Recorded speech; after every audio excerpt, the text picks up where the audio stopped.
What's good, everybody? What's good? Got the best hat on today. I do want to give an update to a story that I kind of brought out a while back, maybe a couple weeks back, about one of the females in our community, our motorcycle community here in San Antonio, who unfortunately lost her life due to a horrible accident. And I say it's an accident because nobody was intending for that to happen to her that night back in February. But the guy, his name, what was his name? I'm gonna tell you his name because it's public record now. You have to turn it off. I'll try it in a second. Give me 1 second. What's his name?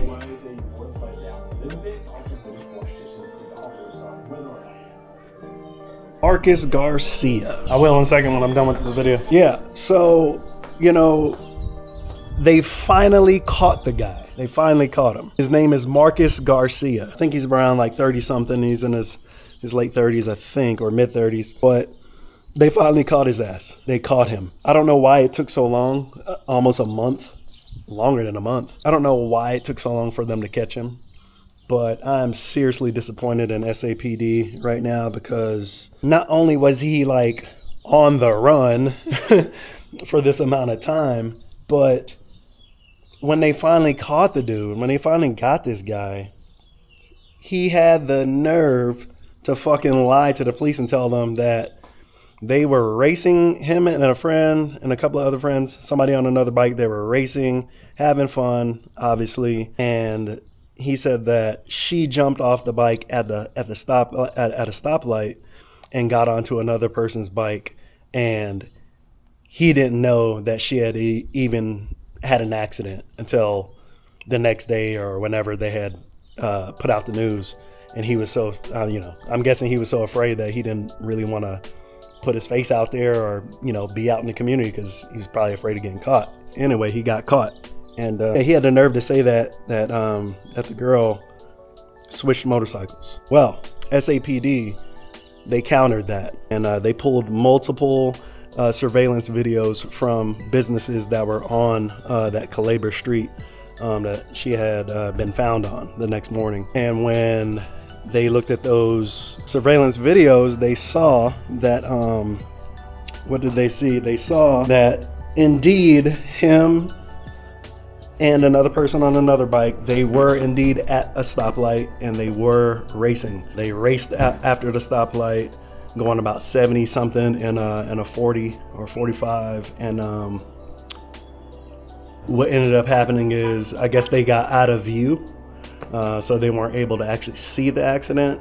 But they basically said they think what happened is that they did not see her get off of Marcus's bike and get onto another bike. So he lied about that. And basically he's trying to get out of it by saying this was somebody else. That other somebody else has not come forward yet. I don't know if they're gonna find him. Pretty sure they're gonna find that person too. But what pisses me off the most, guys, not only do they know his ass is lying, they only gave him a 2nd-degree felony. And that was for racing and causing serious bodily injury and harm to another. That's what they're giving him right now. That's what they're charging him with. They're not charging him with anything else. I think he's getting off extremely light. I think that is, I don't know, it bothers me so much that this guy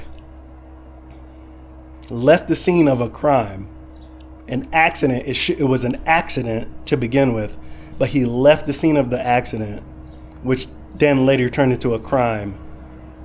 And they finally catch him, and he lies. They counter his lie, and yet for some reason, he's only getting a 2nd-degree felony for causing serious bodily injury by racing. That's not right. That's not right at all. If an accident truly happened, and whether you were acting a fool or not, you stay on the scene and you make sure everybody is good, and then you deal with the consequences later, right? That's not what happened. So super disappointed, man. In San Antonio Police Department right now, they need to reevaluate. This guy needs to be held accountable. He needs to be held accountable for what he's done. And it's sad, man. The girl died one day before she turned 30 years old, man. One day. She was in nursing school. Like, whole life over. So, you know, it is what it is, man. Again, I try to tell everybody, when you're going out and having fun, just remember that you're not invincible. Just remember that shit can happen at any time, right? And you got to be prepared for it. And, you know, just don't put yourself in a position to where you're compromised, man, because then you're really it's not gonna be good. But anyways, I just want to update you guys. I know a lot of people were asking like why he left her and all that good stuff, but yeah, that's what happened. So we got to do better, fam. We got to do better. We got to take care of each other. You know what I'm saying? Like we ride together, we vibe together, we go to events, we do these things together as a community.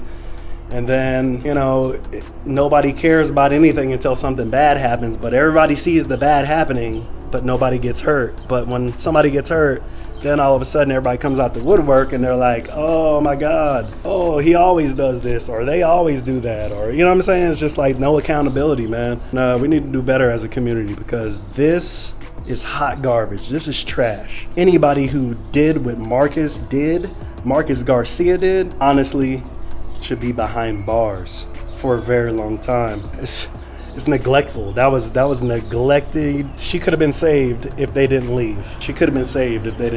I think he needs to spend some time, man, thinking about what happened, trying to atone, because that's just bad, man. That's just bad. And you know, I don't know how the community is going to react, but I would pretty much assume that Marcus is not going to want to be seen on any motorcycle scene here in San Antonio anytime soon, if ever at all, because I don't think people are going to take it very well now that they know that he is the one that is responsible. Anyways, guys, like I said, take everything I said and actually just think about it, and just make sure you look out for each other, man. You know what I'm saying? We're all we got in here. You know, we're all, you and I, we are all we got, because the cagers, people out in the cages, they don't care. And when something happens to us, they shit on us and make everybody out to be a speeding demon criminal who deserved to wreck or be killed in an accident and stuff like that. So, you know, we have to police each other. We have to hold each other accountable and look out for each other. So yeah, man, sad situation, sad all around. It just sucks. So yeah, catch you guys in the next one. Peace.